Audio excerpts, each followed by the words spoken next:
it is one of those moments in my life where I've really gotten a sense of the non-linear holographic nature of reality, and Mm-hmm. how artwork or moments of contemplation can act as portals that exist beyond time and space. And I think that's really what's gotten me excited about the bigness of our consciousness, of our beings, of our Mm-hmm. intentions, of our prayers. And of course, that leads me to think about other times or ancestors, or to think about the future, and to think about other dimensions or other spaces that we're not even aware of that are impacting us or that are in conversation with us. And I think being someone who orients towards the world in an animist way, I really feel like I've come to understand the vast richness that exists when you tune into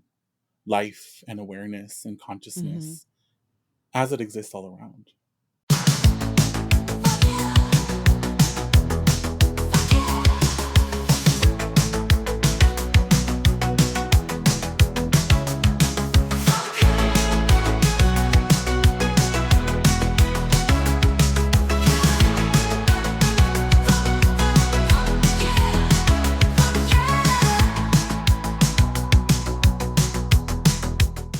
Hello and welcome to Fuck Yeah, the podcast where we say fuck yeah to multi-dimensional practices.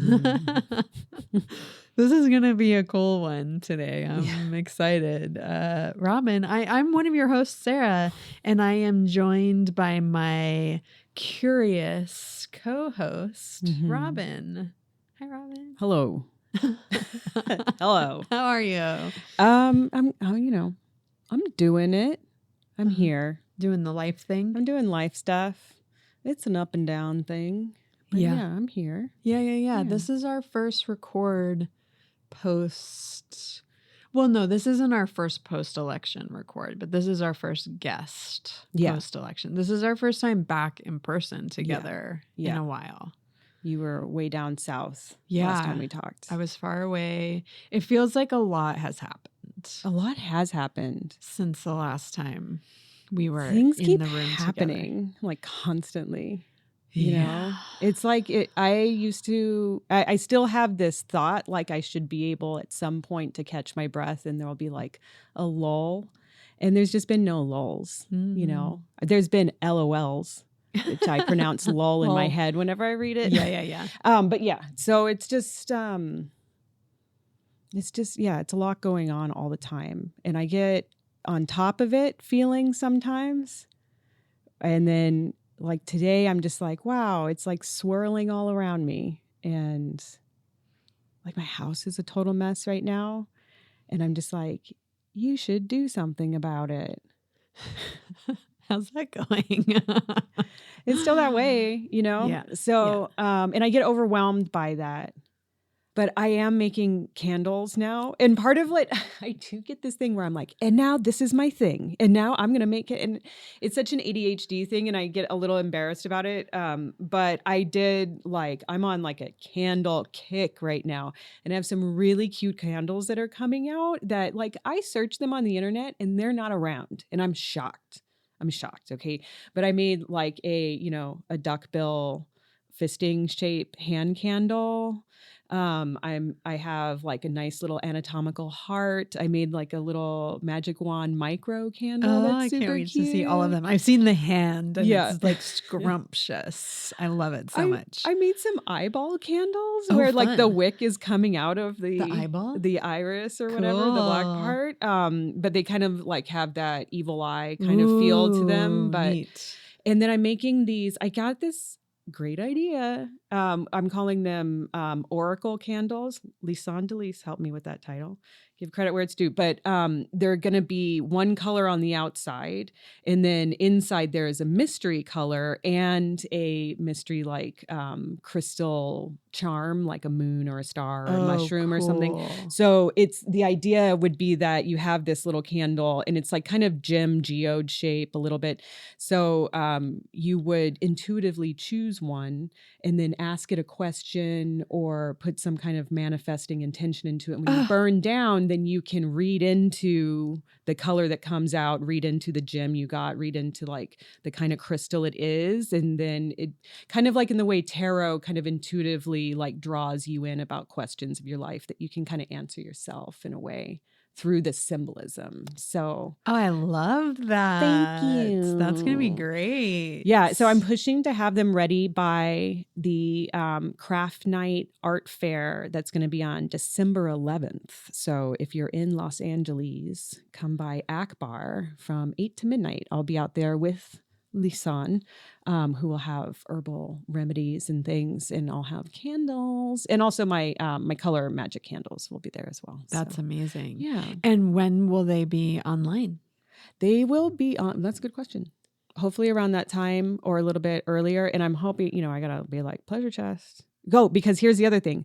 I have the fisting one, right? But I'm also making, I have a number of butt plug candles as well. And a douche. Nice. A squeeze bulb douche candle, because they're already candle shaped. Yeah. And you have your icon candles, which people can find at? Oh, yeah. At saffwarfair.com. Great. And there we'll have a link in the notes. Nice. Well, we have a guest today. Yes. Our first guest post in this like new world order. Edgar Fabián Frías is joining us. I'm so excited. I encountered Edgar's work at the start of the pandemic, actually, and they were one of our practitioners who joined for the Sex Plus Summit. Edgar is amazing. I don't even really know how to describe Edgar's work because it is so multifaceted. So they're a multidisciplinary artist. They also have a somatic therapy practice. And they do a lot of spell work. So they have a really cool digital presence. I recommend that people follow Edgar. Edgar Fabián Frías is just their handle, because I think one of the early things that caught my eye about Edgar's socials is periodically there will be a post and it will start with "this post is a spell." And it's always accompanied with a really interesting visual, and then you get to like dive deep into their writing about it, and it's very immersive, and it makes me feel connected across the digital platform in a way that I know a lot of people experience that like their social world happens in the digital spaces. It doesn't as much for me. Like I want to be in person with people, like an IRL experiencer. And Edgar is one of those people who can break through the digital divide for me. And I feel like even though I don't see Edgar regularly, they live here in LA, they are like doing events and art openings and those sorts of things. I feel like I interact with Edgar in how they show up in the digital space. And so very immersive, I would say. Yeah. Like everything that they do is like a very immersive kind of like multi-dimensional, right? Calling back the title, multi-dimensional work. Yeah. Yeah. I've been really impressed with how cosmic it is. Yeah. And Edgar taught us a new word yes. that I'm still having trouble remembering exactly, but it's egregore. Egregore. And I feel like we should just define it before we get into it, because we talk about it a little bit before I completely understood what we were even talking about. Yeah, so an egregore, I'm looking up the definition, is a non-physical entity or thought form that arises from the collective. Or like the thoughts and emotions of a group of people. And after we interviewed Edgar, we actually looked this up because we were so interested in this concept. And it shows up in a lot of different places. So like in ancient Greece, it was a term that meant wakeful. it is actually referenced in the Bible as like these watcher angels who look over mankind. There's some like negative connotations of it as well, but generally it's like at least in modern esoteric thinking, it's something that is distinct to the time or to the group that takes on a separate form outside of the group. Yeah. And that's literally what the internet is. Yeah. So we were talking about this in regards to like technology or, yeah. But like as a spiritual concept, it's amazing. Yeah. But then it's like you can see how the spiritual concept actually gets manifested as AI, as the internet, because it's pulling in all of these thoughts and ideas from so many people that comes, but we can see it in a visual form, even though it's still ethereal because it's only like through the screens and all of that stuff, through light beaming into our eyeballs. But that it's like, and it just makes the idea of the spiritual concept much more solid in my mind and much more of like, yes, of course that also exists. We're just not viewing it with our eyeballs. Yeah. It's just so interesting. So such a cosmic, beyond otherworldly kind of approach to not only art, but just life in general. Like Edgar's life and all of their practices, I think, are like an authentic expression of self theretofore, like art. You know what I mean? It's beautiful. Yeah. And in a way that is also channeling the cosmos, because it's not like Edgar's work is on the surface necessarily like maybe your first takeaway visually or aesthetically is not going to be autobiographical so much as a bit otherworldly. So like it's all kind of tied together in a really cool way. So I'm excited to jump into this conversation and share this conversation with our listeners. Let's get into it. Let's do it. Edgar, hello. Thank you so much for joining us. Hi, thank you so much for having me. I'm so grateful to be a part of the Fuck Yeah Pod. Yeah, I think the last time that we might have seen each other was actually the Sex Plus Summit in 2020. Yeah. I've been following your work since, so it feels like I've seen you, but I don't think we've actually seen each other. Yeah. It's been a moment, since we last saw each other. What was your contribution at Sex Plus? We had a panel on sex and spirituality. Yeah. Oh, great. Yeah. Lovely. So this is our first interview post-election. We normally start with what's giving you a fuck yeah, but it kind of feels like maybe not on point for this time that we're in. So just how are you? How are you taking care of yourself right now? Yeah, I appreciate you all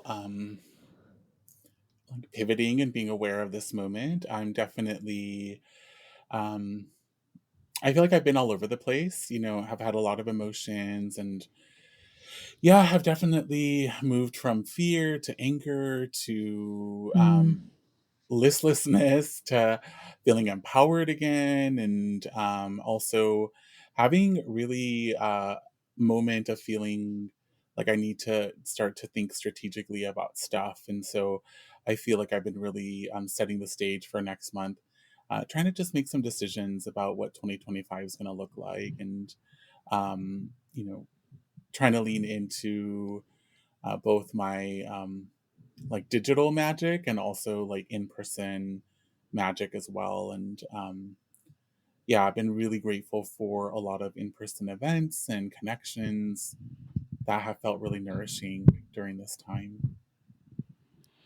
Yeah, I think that's been such a big part of getting through this period, at least, of like the immediate aftermath and of course Yeah. beyond. But yeah, that's been so important. Like just actually seeing people, especially in person, has been the most regulating thing I've been able to do, you Yeah. know? Definitely. You just used the word digital magic. Mm. Can you unpack that a little bit? Yeah, thinking about like how we use digital technologies, whether it's podcasts or our social media presence, email.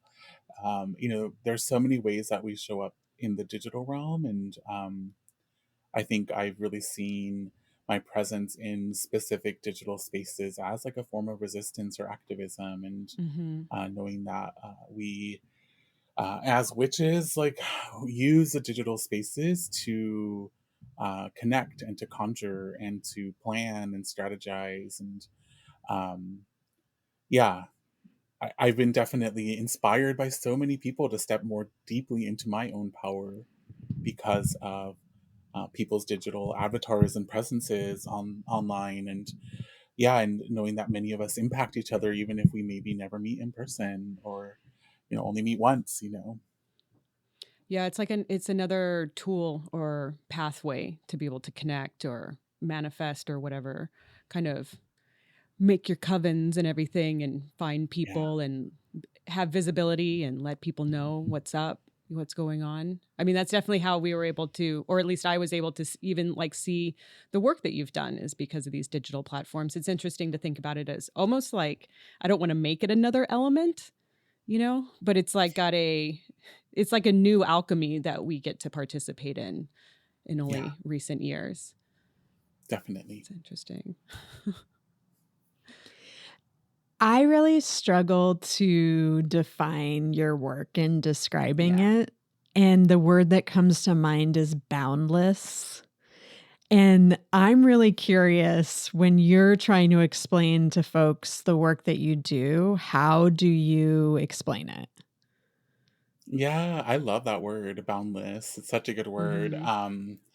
Yeah, I think I usually start off by letting people know that I'm a Gemini and that I get interested in a lot of things, and I'm have an ease with switching different ways of thinking, code switching, and I really love existing in a lot of different places. And I think another word that I associate with my practices is slippery too. And I think part of it is um, noticing the regimentations that exist in the world that have been placed in the world by cis heteropatriarchy and Mm-hmm. colonialism and white supremacy, and finding ways to be like a trickster and to move in between. And I let people know that I'm multi-passionate, I'm a multi-hyphenate. I love a lot of different practices. I exist in the realm of like witchcraft and magic and spirituality, and I also exist in the realm of therapy and healing practices and energy work. And I'm also an artist too. And as an artist, I've practiced both in person, hosting a lot of events, and doing public installations, as well as digitally inviting people to connect via different virtual platforms as well, and using my art as a way to communicate messages too, or spells as well. I mean, they all seem so connected and fluid together. Like as you're describing one to the other, it's like, moving through a color spectrum. It's just, they're all like kind of feed one into the next. It seems well rounded in that way. Like it's like holistic practices Yeah. in your life. Yeah, I love that. And Yeah. the boundlessness, I think, also of like you don't have the constraints of like the Earth's atmosphere as well. Like you seem to go beyond that as well, which is such a like emphasis on the boundlessness that it could be that expansive. Most people don't think like past the atmosphere, you know. Yeah. Yeah, no, definitely. And, I think part of, one thing I've learned through astrology is my Lilith is an Aquarius. And I think it, really helps me connect a lot with people who exist in liminal spaces or who are living in alterity or seen as like the freaks or the outsiders. Mm-hmm. And also, it connects me a lot to interdimensional and interstellar magic too. And I think that's why I've used a lot of like UFOs or, Mm-hmm. brought in celestial bodies into a lot of my work, because I do feel really connected to those other realms, whether on this planet or not. Yeah, for me, it's always like I'm shocked that people aren't constantly talking about it because it seems so big and huge. And I just feel like it puts me in this almost like consistent low hum of existential crisis all the time where I'm just like, but the universe, like we're just, why do I have to pay bills when like, Right. why money when universe, Right. like I don't get it. This seems insignificant. I So I know. It's love that like we your have work like a like points black. to that. So Yeah, go yeah, ahead. and I'm like, I'm can resonate so much with that. And I'm thinking about like we have like a black hole that's sucking in everything, and we don't really talk about that, you And know? that's not bigger than like, election news. Like to me, I'm Right. like, what are we doing, monkeys? Come on. Like we're too caught up in our earthly worries. Yeah, I want to call out a couple things that I've seen of your recent works because I think it teases this theme out a little bit. I saw Vessel at Grand Park, which was your first public sculptural installation and really cool UFO sculpture. And I saw that your work has been sent to the moon Yeah. as part of an initiative. And so it Yeah. feels like you're doing art as spell work and you've got this like kind of universal channeling that you're doing. And I'm really curious where that fascination of the space time continuum started for you. Yeah, there are different places, but I think one of them, that I can think about is, it's a story that I share a lot. I When I was younger, when I was like in middle school, I went to LACMA, and that was like my first time really seeing contemporary art. And I had an experience in front of some artwork that I see as now one of my first altered state of consciousness experiences at Mm. around 14. Cool.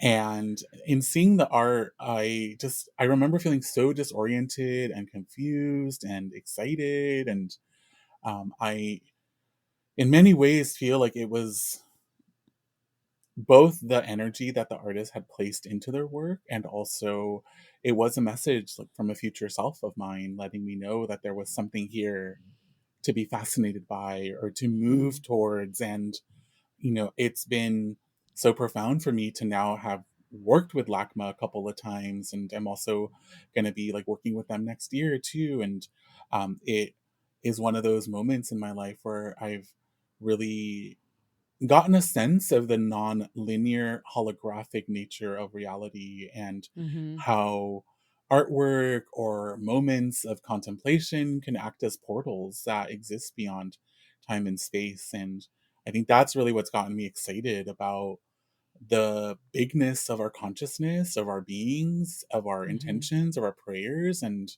of course, that leads me to think about other times or ancestors, or to think about the future, and to think about other dimensions or other spaces that we're not even aware of that are impacting us or that are in conversation with us. And I think being someone who orients towards the world in an animist way, I really feel like I've come to understand the vast richness that exists when you tune into life and awareness and Mm-hmm. consciousness as it exists all around. Yeah. Yeah. It's like literally magical. The more you pay attention, the more fantastical it gets. It's like all of these distractions and the way the world is, structured, and the like, the oppressive systems that you were speaking to earlier.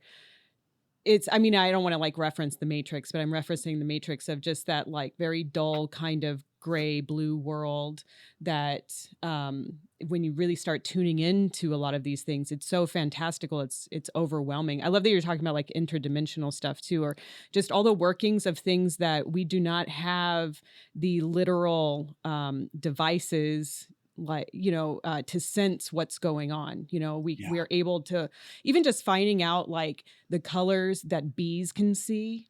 I'm like, what? There's this whole thing going on with flowers and bees that's so much even more fantastical than what we're able to, perceive. Yeah. And in these all these little micro situations like that, where it's just like, well, what else am I not perceiving? Like in art school, they had us read Flatland, where it's like the two-dimensional world.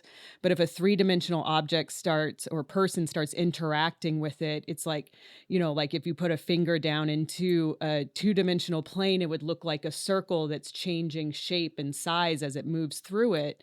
Right. And that just, I've never stopped thinking about that, as far Mm. as like just how other dimensional beings could be interacting and influencing, or just, are we in a petri dish? I don't know. Like, it's like all of this stuff. And I just love work and people that draw attention to this sort of thing and are actually being like, we could discuss things outside of just this, like, I don't know. It's like the tactile world, but the tactile world is also part of the fantastical Yeah. alchemy of the magic. Yeah. Anyway, it's like, Definitely. yeah.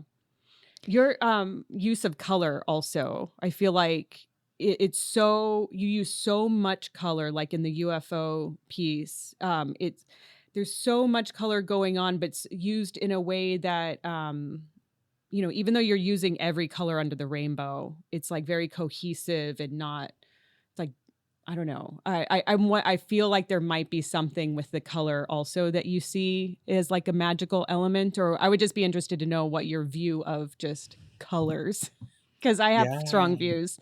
Sorry, go ahead. Yeah, I see color as medicine, color as Mm-hmm. magic, and I was really inspired reading this book called Chromophobia and like the rise of Yes. like a fear of color, and so I'm indigenous and my family's from Mexico and I'm Vidarica, and my community loves color and neon Mm-hmm. and bright and jarring, and I Mm-hmm. love it. And so I've really leaned into it, and also leaned into like maximalism and Mm-hmm. wanting to create almost like a serenity or balance in chaos, and I think Yes. that is like where I love to be in that space where you're able to hold so much and be with so much, and I know that sometimes my work can feel jarring or confusing or weird for people, and I know that that's also part of the medicine too, because I know that Mm-hmm. that's the kind of artwork I also really enjoy, is work that I find either challenging or confusing, or I notice how it makes me respond. And I think that that is something that art is so potent in doing, is that it's able to communicate so much Mm-hmm. with its form and with the energies that are placed into it. Love it. You use a term that I has popped up for me a lot lately, and I don't think I fully understand the term. And I'm wondering, you said animist, and I just saw something that a friend shared about an animism course that she's going to start taking, and I know a little bit about what the course is about, but can you tell us what that means? Animist? Yeah.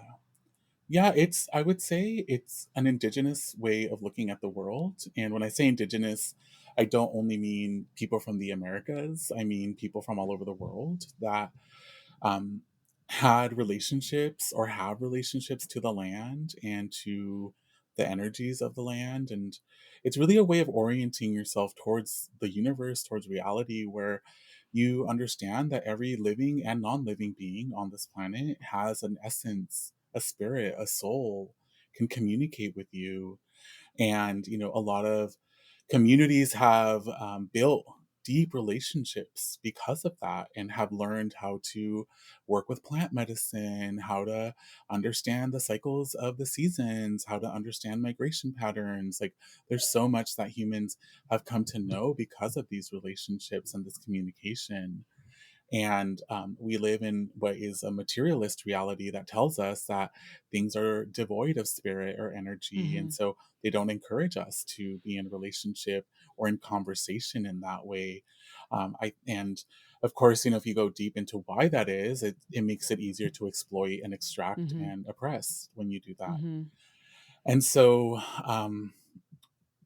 and I think one thing that I've been really interested in recently is thinking about the animism of like the internet, right? Or the spirit or essence of computers and cables and emerging technologies. Like there are essences or spirits that we bring into different energies. And, one word that I'm also thinking about that I've learned through witchcraft is like an egregore. And an egregore is like a um, thought form or a consciousness that happens when you think of something like, let's say, for example, this podcast. Like when you Mhm. thought of this podcast, it was an egregore that got created, which is its own living being, its own organism that you are now in a relationship with, right? And Mm. I think about me being a business person, like I've created an egregore by making a business, and now it's like an alive thing that I get to like communicate with and have relationship with. And so it's very much looking at the world through that lens as everything has a spirit, a consciousness, a way of communicating with you. Love that. I have never thought of technology, like applying this kind of earth based animus approach and thinking to screens and cables and the pathways of communication that we've created through technology. I think I've always thought of technology as being this thing that I have to endure, Mm. like an energy that I have to clear out. And I know that you use AI in your work, and I'm really curious about your relationship to AI. And I think this is giving me a little hint of how you have embraced AI. But I'm so curious about this idea of technology as being another energy form that we are in relationship with and that we get to kind of choose how we're in relationship with it, because I guess I've just always thought of it being in control. Or I'm realizing how much shadow work there is in that I hadn't thought about. It's like this thing where we're like, oh, well, it's just there and we have to use it because that's the world now and all this. But I'm realizing through you talking about it, Sarah, that I have it in this space of being like a kind of malignant parasite that is also very useful. But maybe we've put it in that shadow space, and if we are actually in relationship with it and we're a little bit more conscientious about how we have that relationship, I don't know. But please, Edgar, I'd love to hear your thoughts on it. Yeah, I really love what you're bringing in because I think it's so important to name that there are a lot of really painful, extractive, horrific energies behind these technologies that are Hmm. impacting communities today, and that have caused a lot of destruction. And also, as we know, social media has created so much division and is slowly colonizing our brains. And I Mm. think I'm definitely someone that, as much as I want to, you know, use these platforms to disseminate information and to build relationships and communities, I also need to be really critical and aware of them. And I Hmm. think it's important to talk about the complexities that are behind them. And at the same time, I also agree with what you were saying, where I am someone who has really worked to not feel disempowered or separate Hmm. from these technologies because I do feel like that is one of the ways that certain communities are really trying to take over and to Hmm. control narratives or control technologies or spaces is by making us feel othered or like we don't belong somewhere or like we're not supposed to exist in certain places. And I think that's even how I've gotten connected to AI was actually through the realm of like crypto art and like cryptocurrency.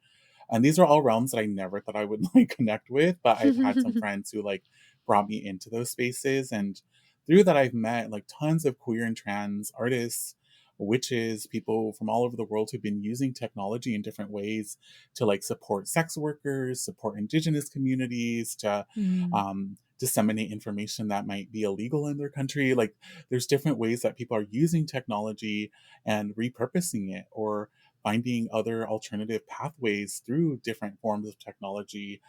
And I do feel like there has also been a feeling that I've had that I don't belong in certain spaces. And that has actually like really galvanized me to learn more and to go deeper into these spaces. And that's actually what got me interested in AI. And I feel like that's, one of the things that I've been really thinking about with AI.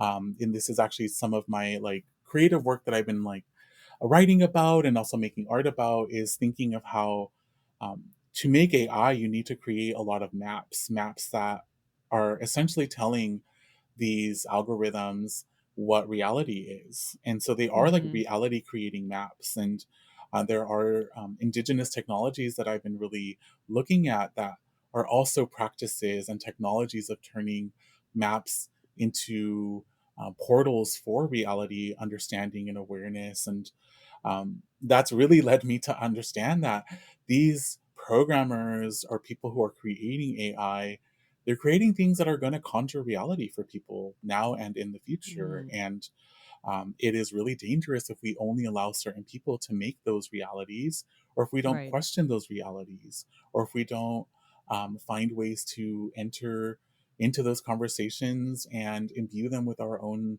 essence or energies, or also smuggle things in that will poison them or transform them. And so I do think it's important to be in conversation with these practices, Mm-hmm. and not get lost in the allure and the propaganda that is also being used to really, say that they're the panacea, or like you know, a miracle that's like waiting to happen. I think there is a lot that's exciting and a lot that we can do, and also I think it is also a call for us to continue to be critical and to continue to think about who is amassing power and money, and extracting also through these practices too. Right. Yeah. Yeah, it is interesting, this idea of showing up so that we have a voice and how it gets shaped, and actually using it so that you can understand kind of the infrastructure of how AI functions.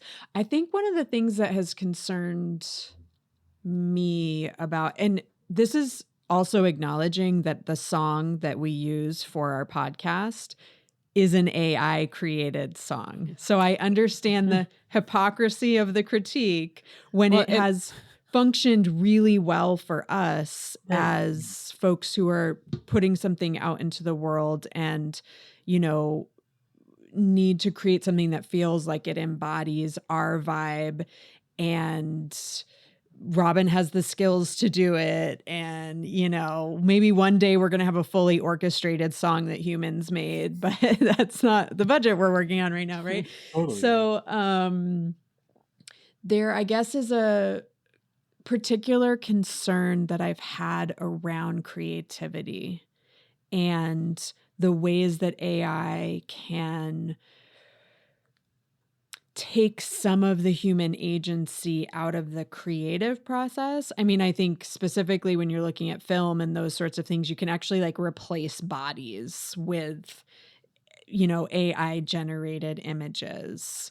Um, Certain functions now are automated, which means that you're paying certain artists or, like graphic designers or video editors or that sort of thing. Like their work is more efficient. So you actually have to pay them less.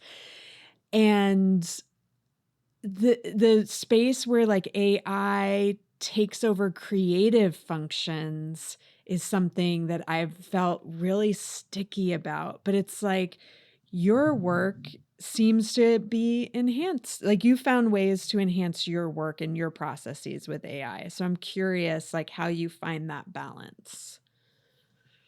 Yeah, and it's this is something that I'm definitely in conversation with, because I do feel like there is something really important as an artist about struggle. and about like needing to really work hard on something. And I do feel like these technologies sometimes, can make things easier, which is great. And there are times, as you said with your song, or I think about like, if I have a project deadline, it could be so helpful to have a technology or a tool that you could use to support you. And at the same time, I have noticed like how easy it is to like almost give over your agency or give over labor to these technologies, and then to kind of lose almost like a bit of yourself when you do that. And I'm thinking specifically, for example, about like writing. I've definitely used AI a lot with like emails or like working on grants and proposals.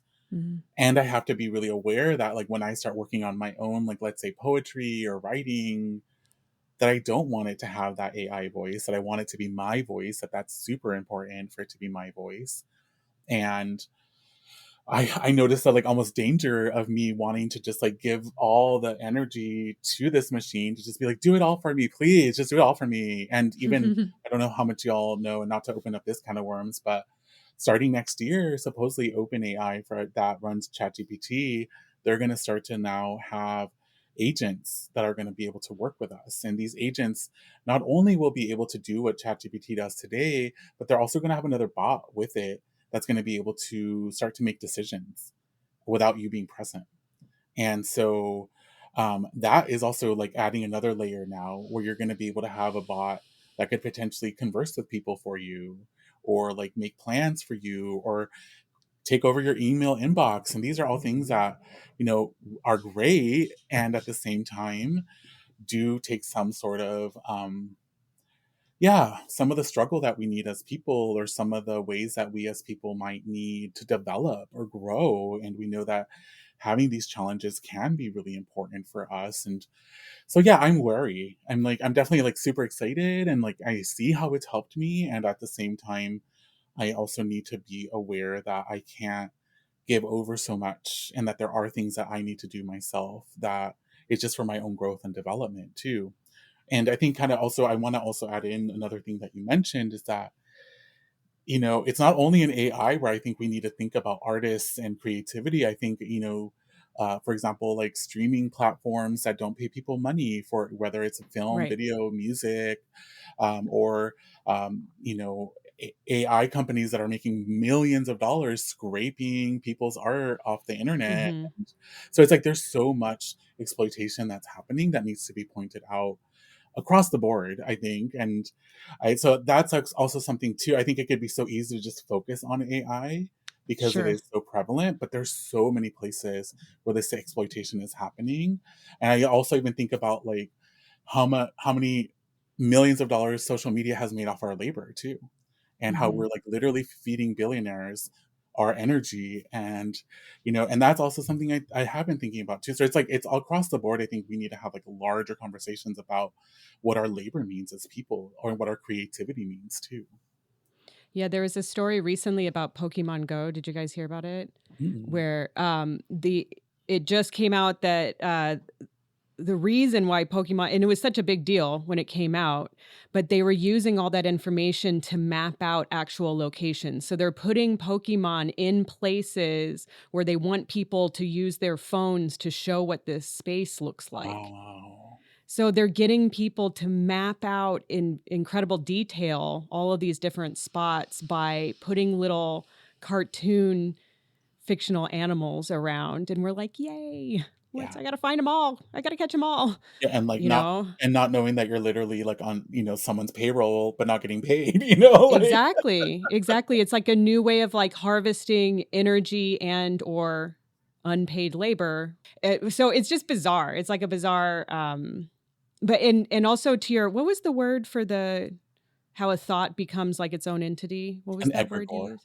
An egregore? Yeah. Egregore. So, the egregore of AI is like one of the most visible, way examples that I can think of where it's just like so it is really literally going to have its own personality, Yeah. and the things that we're feeding it is making it develop. But we're developing it like on a huge scale, which is really scary because like the masses mind is not well, you know? But yeah, and then like how do we be in relationship with this thing that might become this like Frankenstein's monster level? What was it again? I Egregore. can't, Yeah, yeah, yeah. egregore, Totally. egregore. Mhm. Yeah. Oh, it's like the beginning of a horror movie. You know? Oh, yeah. I mean, I just watched one of the Alien movies yesterday, and, it hits a little different than it used to, for sure. Right. Um, I'm gonna pivot a little bit because I am desperate to know how your therapy practice came to be, because here you are creating all of this incredible spell work and art, and then I think it was a couple years ago that I saw you add somatic therapy into your offerings, and I'm curious if you're specifically focusing on that work with creatives, how it intersects with your art practice. I'm super curious about this. Yeah. So, when I did my undergrad, got a double bachelor's in art and psychology, and then my first master's was in clinical mental health counseling, and so I've had a counseling degree now for since 2013, basically. And I didn't really like I worked in a lot of different jobs with that practice. I was like a social worker. I worked in a domestic violence center. I worked in like luxury treatment in Los Angeles. I've done all sorts of jobs as a therapist. And but it was after I got my MFA in art at UC Berkeley that I decided to start my own practice and to really commit to a practice. And I am so glad I did it. I do work a lot with creatives. I do work a lot with artists, but I would say that um, most of the folks that I work with are neurodiverse, highly sensitive, genderqueer, Mm, gender expansive, trans, and some of them are also like multi hyphenate too, like doing different practices as well. And I do work a lot of folks who are in the poly kink E&M BDSM communities too. And I definitely love having one day out of the week because my practice is a one day out of the week practice. I meet people on Thursdays, and it's so helpful for me to have a space where I'm being of service and where Mm, my focus is really other people and supporting them. I feel like a lot of my art can really make it so that I spend so much time in my head or just mhm, speaking to myself, or like just working on a computer on a screen. And so being able to like get out of that and to be in someone else's reality is so helpful for me. And I also weirdly enough find it really recharging and inspiring to work with people. Like I definitely, for example, this last week I was in Arkansas for like a performance art festival, and I worked all day seeing clients, and at the end of the night I was like so excited and happy, and like everyone kept coming up to me because I knew I had been doing therapy, and they're like, "Are you okay? Like, do you need like are you okay being here? Like, don't you want to go home?" And I'm like, "No." I'm like so energized, and I'm like weirdly one of those people that doing therapy and like kind of sitting with really intense things actually like really energizes me and makes me really happy. And so it's actually like weirdly like a resource, even though I know that I'm also mhm. providing a service, and I'm also like supporting people. It is a weirdly a resource for me too. I so appreciate you saying that, because have started my coaching practice and working one on one with clients, and I feel the exact same way about it. It does not drain me in the way that other tasks do. Like, I feel like I get as much as I give in that container. So that's really cool. Sounds like a calling. both of you. It sounds like you're on the right path, Yeah. Like, I'm energized from my work. It's so nice. Good for you guys. Oh God, what's that really annoying saying? It's not work if you love it or something. You'll Like never I've work a day always, in your life. it's always felt like such an insidious kind of capitalist thing to say. Yeah. But yes, there are, I think, those spaces that we can find in our work that are also really nourishing. Yeah. Mm-hmm. Yeah, I think, I think about like flow states, and I feel like Right. therapy or coaching could be such a flow state that you get into where you're really connected and you're really feeling what's happening in the room, and you're, feeling really active, but also at, in a peaceful, like calm space too. And I feel that a lot when I do like video editing, or when I'm working also on like and painting, and so I think that's also why I love those practices too, because they get me into Mm-hmm. those flow states where I'm really able to just focus and, be present. And I think flow state is such a great term for just about everything we've been talking about so far. Also, it's like, is AI good or bad? It's like, well, we actually have to be in a kind of flow state with it, or social media or technology in general, or should I be brushing my teeth, or should I be worried or thinking about the black hole? It's like, well, we kind of have to have this balance of both. And it's always like the answer that I don't want it to be. It would be nice if there is a concrete, like, this or that, but it's everything is kind of, like improv. It's all yes and you just kind of have to find your path through it without falling too far onto one side of I don't know. Anyway, it's just flow state. I dig it. I get what you're saying. Yeah. Ramble.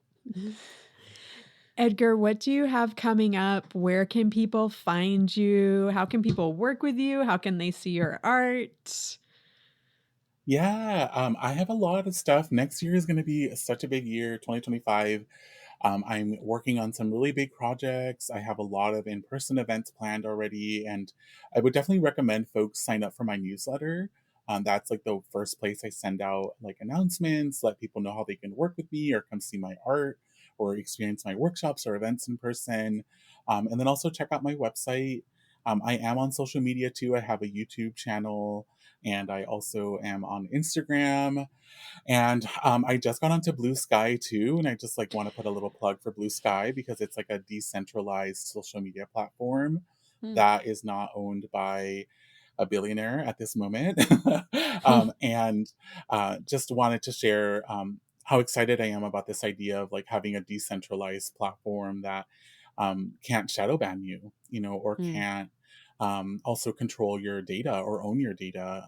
That to me is really exciting. And yeah, I'm definitely, not to like go down this rabbit hole, but I'm definitely in a place of getting curious about what social media means or what it could be. And I'm excited to know that there are a lot of people working on that too, and that there are different Mm-hmm. things that are changing and unfolding. So I definitely, again, want to plug my newsletter and my website because those are things that are consistent.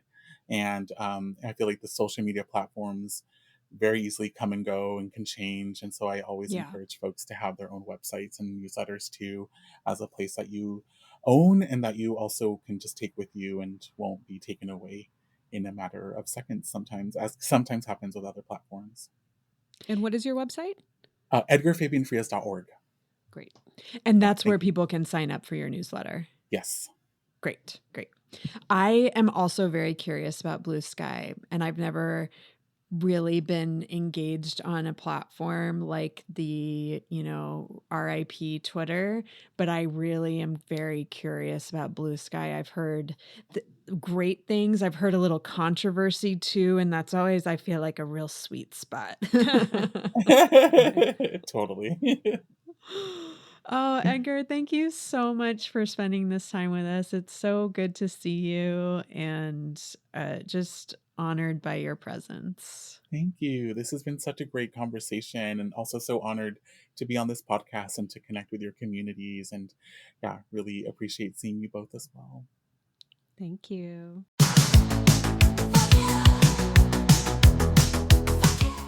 That conversation touches on so many different aspects like that. It's almost like Edgar's this bridge between like ancestral, indigenous, expression the expression of the world, like the actual earth and the nature and everything, being a human within, that and part of it. And at the same time, black holes and billions of light years away, and how in, time and space and, interdimensional, whatever, all manifests, like how we're dealing with thoughts and actual physical expression and how they're interacting on a global or even universal scale. It's like all this stuff. I'm like, no, because it's so, I just feel like it doesn't get talked about that much, like the massive and then also the teeny tiny, how they all relate and interact with each other all the time. The macro and the micro. Yeah. Yeah. Mm-hmm. Well, there is something interesting. I mean, it's fascinating to me that we went from like animism to space travel and AI. And I think if you look at early tech, I mean, what we don't learn about in Western traditional education is just how much wisdom and an element of interdimensionality, multidimensionality there is in the early technologies, and the wisdom that was in many indigenous ancestral philosophies and like non-Western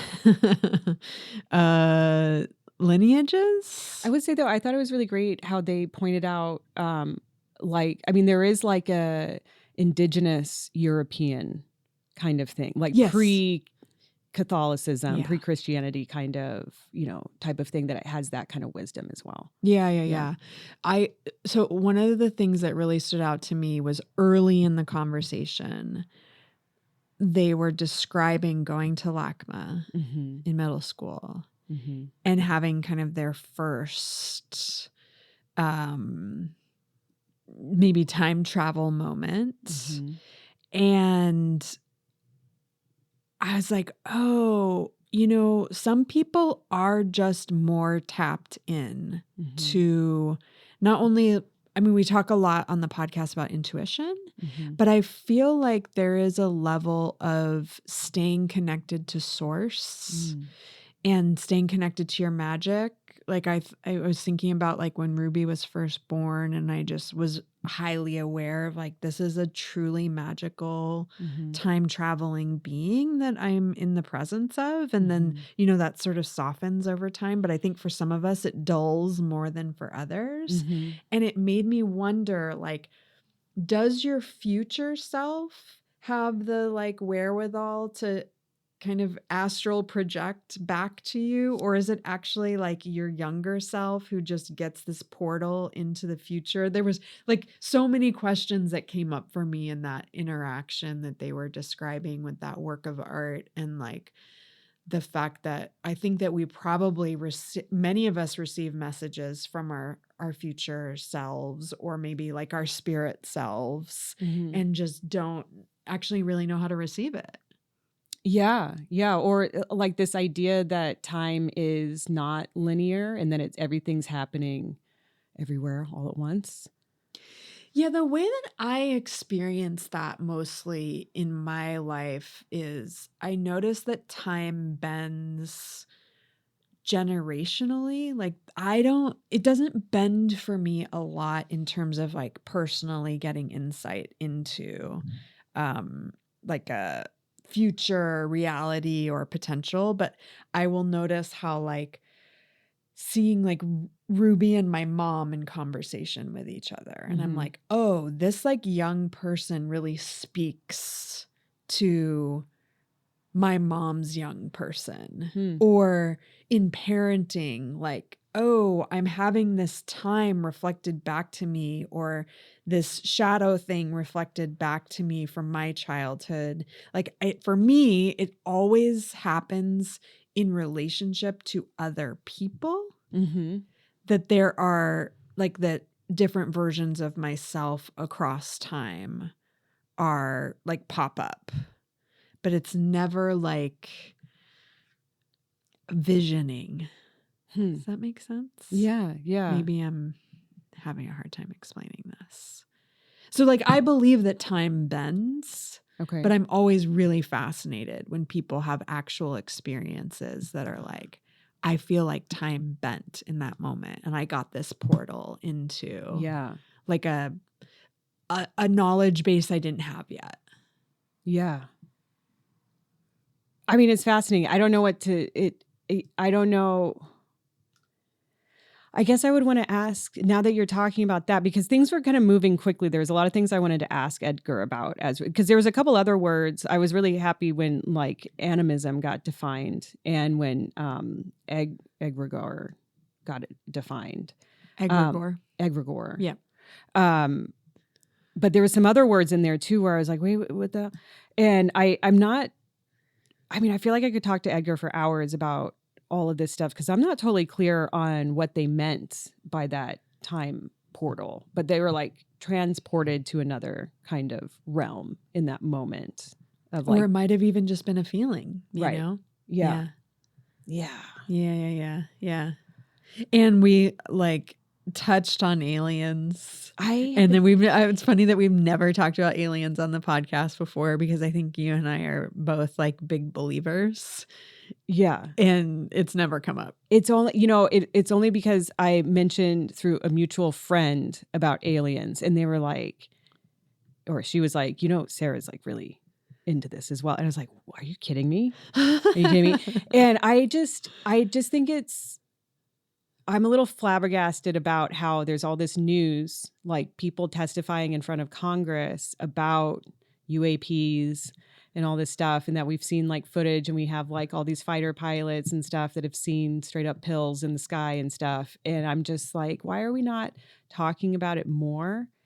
And so I just have my like awareness up around it. I'm trying not to get sucked into misinformation because it's a very easily misinformation type of thing.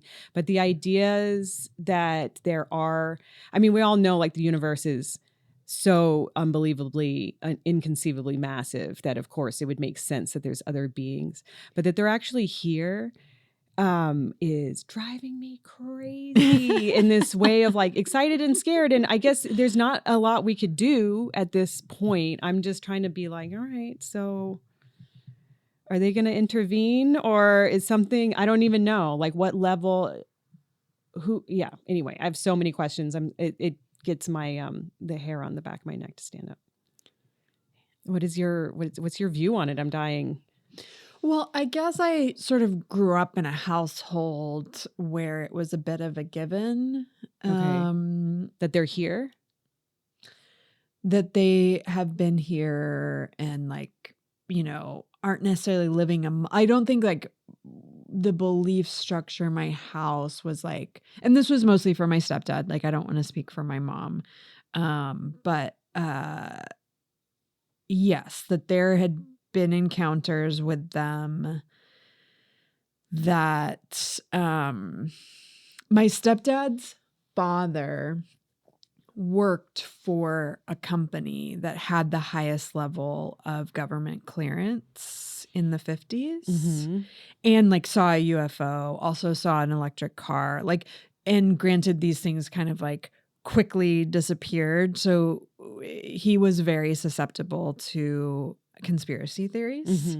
But, having that knowledge that like his dad had physically seen alien technology. So it was just a given that they are here in some way, shape, or form. And that obviously, because what are the chances that we are the only sentient beings in this indescribably large universe? And that like what we know of like the planets, at least that are within our view, is like we are a unique planet in that we have such a huge like diversity of sentient beings.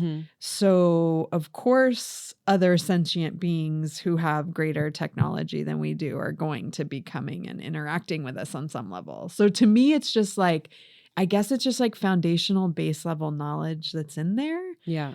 So it doesn't seem strange to me that it's finally coming out into the open.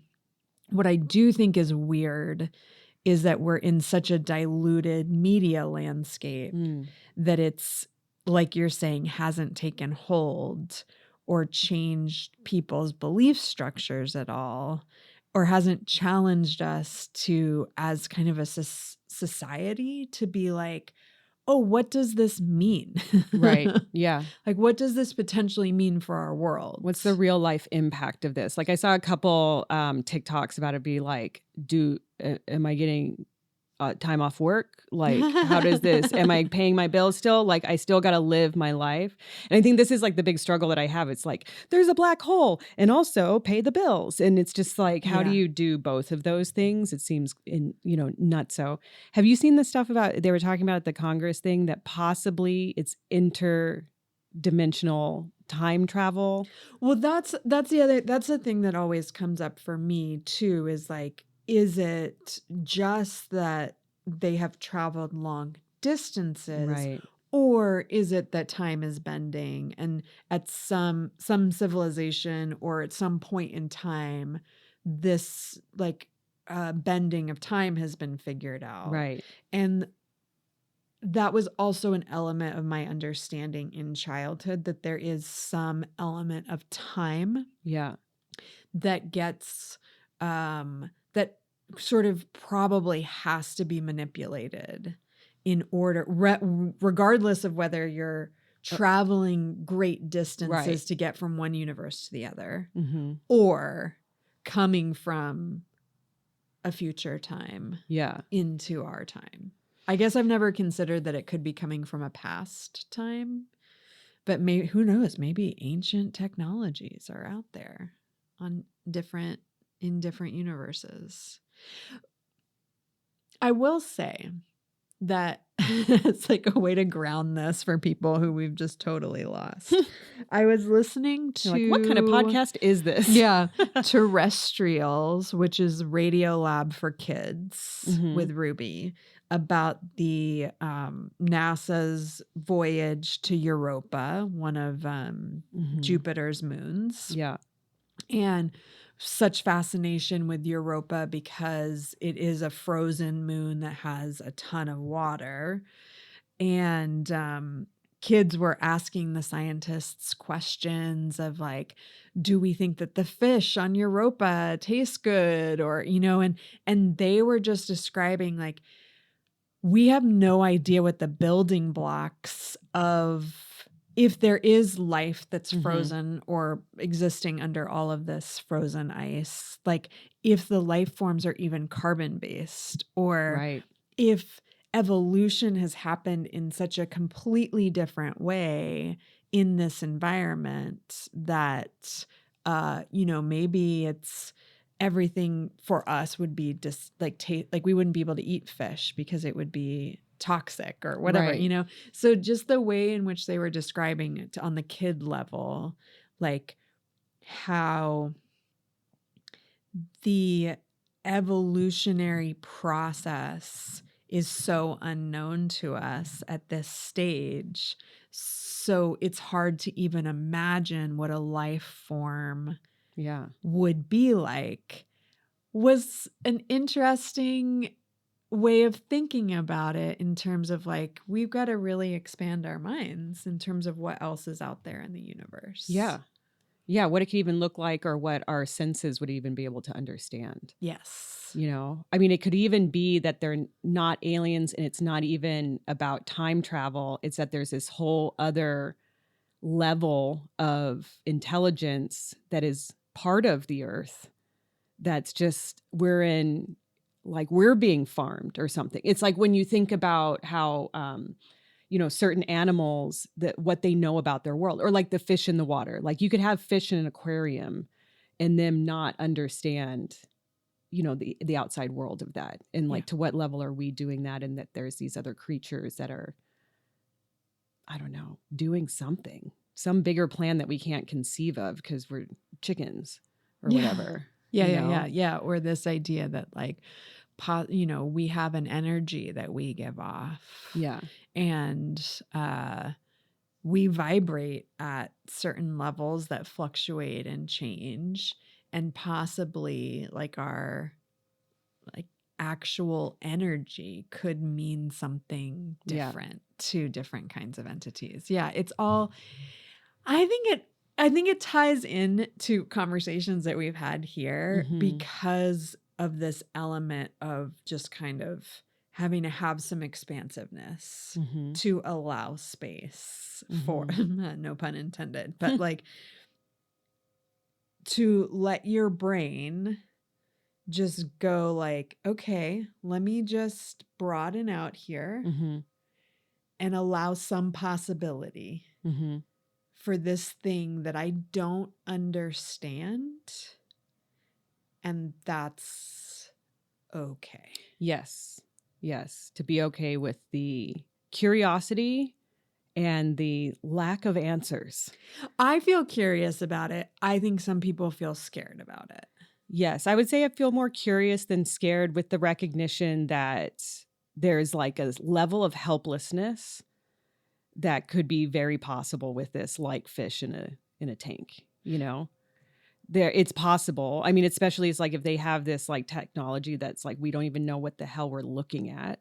You know, like they were talking about how some of the stuff moves so quickly that no living thing on this planet would be able to survive the G-force.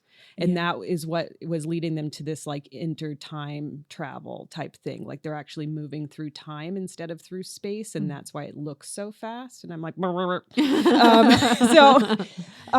yeah, and being able like some of the spacecrafts can change direction in a way that isn't explained by our physics. Like they can change direction with a precision and speed that defies our known science. Which is what it brings me back to this flatland thing that I read a long time ago, where it is like if a 3-dimensional finger was coming down into a 2-dimensional plane, you would just see the one circle getting larger and wobbly and changing shape and then completely disappearing, and all of the lines freak out because they've never seen anything like that.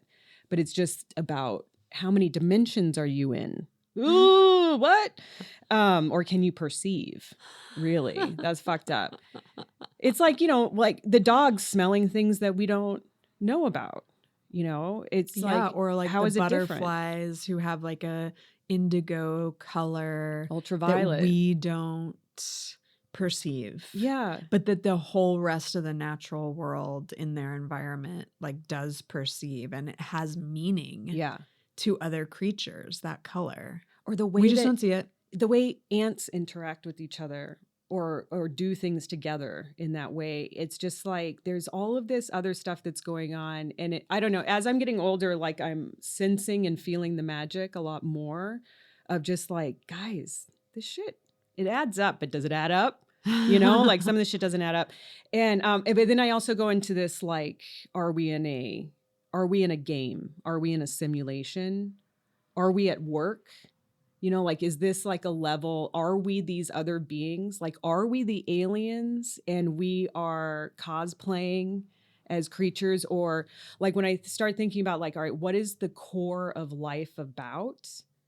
Like the why are we here kind of questions and everything. And as I'm going through this like authenticity deconditioning thing, it's feeling more and more like it is about, I mean, it feels like feeling is the point, you know, having emotions, having experience, doing things like feels like the point. It kind of goes into that thing of like, if it's like an energy harvesting thing, or it's a way for this larger, more advanced creature to be able to experience through animating these carbon forms or whatever for however much time you can. And then you're out and you're back in your other, I don't know. It's all freaky to me. The only reason for me it doesn't feel like we're in an experiment or a game, or that's kind of like a quintessentially like human brain way of understanding it, is that, and I, you know, what the hell do I know? But it seems like a higher intelligence would not put us here to destroy like, I don't think we were sent here as parasites or like a virus, right? And that is actually like, despite our deep feeling and observational skills, we are watching the ways in which we are the virus that's killing the planet and not making any changes. Like, despite having knowledge and brains that are as high functioning as our brains are. So if there is an experiment that's happening, it's like a pretty sacrificial experiment, because it will potentially lead to the slow decay of at least the only planet in our universe that we know of that is capable of life in this way. Well, I think it implies like a preciousness to the planet, that we wouldn't sacrifice something like that. But it depends on what kind of resource this planet is to the higher beings, right? So if it is like running a bunch of simulations to see which one's going to work, like 365 was running however many simulations a day of the election to come to these results of what's the likelihood of so and so winning. And like, what if we're one of this situation? So we're running all these simulations to see like which creatures are actually going to, ultimately benefit planets, and then we'll populate the planets with that or whatever. And we're like a failed simulation. Yeah, I mean, it's possible, right? It is possible, but gosh. Wow. We should do mushrooms next time and record this conversation, because the fun guy will tell us the truth. Yeah, there's so many different directions that this could go in, but I think most likely we should just probably wind it down. Oh yeah, no, save the planet, but save the simulation. Yeah. This is, I'm so thankful to Edgar for coming on the podcast to get us down this rabbit hole. Yes, take me down that existential hole, because it's one of my favorites. And thank you for coming down that existential hole with us. Yeah. If you have any thoughts about this, send us an email or send us a voice message at fyeahpod@gmail.com and or at fuckyeahpod on Instagram and TikTok. Yep. And, we hope that with the holiday season approaching, that you all are finding your joy wherever you can, because I do strongly feel that this is going to be an important thing for us to stay in relationship with and find ways to return to as we head into this time of year that tends to be, a little like manic, and also given like what is happening in the US right now, something that is kind of hard for all of us to process. So, I hope everyone is taking care of themselves. Yep. Ground yourself. Yeah. And if you need some really beautiful distractions, I would say Robin's candles, these oracle candles that are going to reveal to you this unfolding color. If you need some embodiment support, you can find me on my website, sarahtomchesson.com. I'm offering all our listeners 50% off sessions if you contact me before the end of the year. So yeah. Fuck yeah.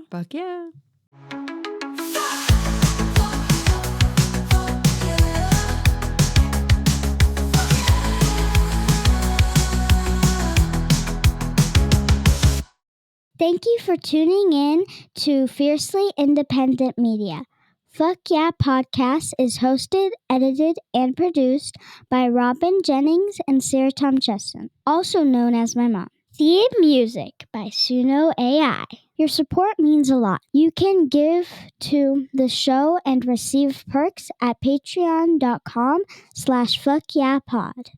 You can also rate and review the show or share it with a friend. You can reach us at fyeahpod@gmail.com. Bye for now.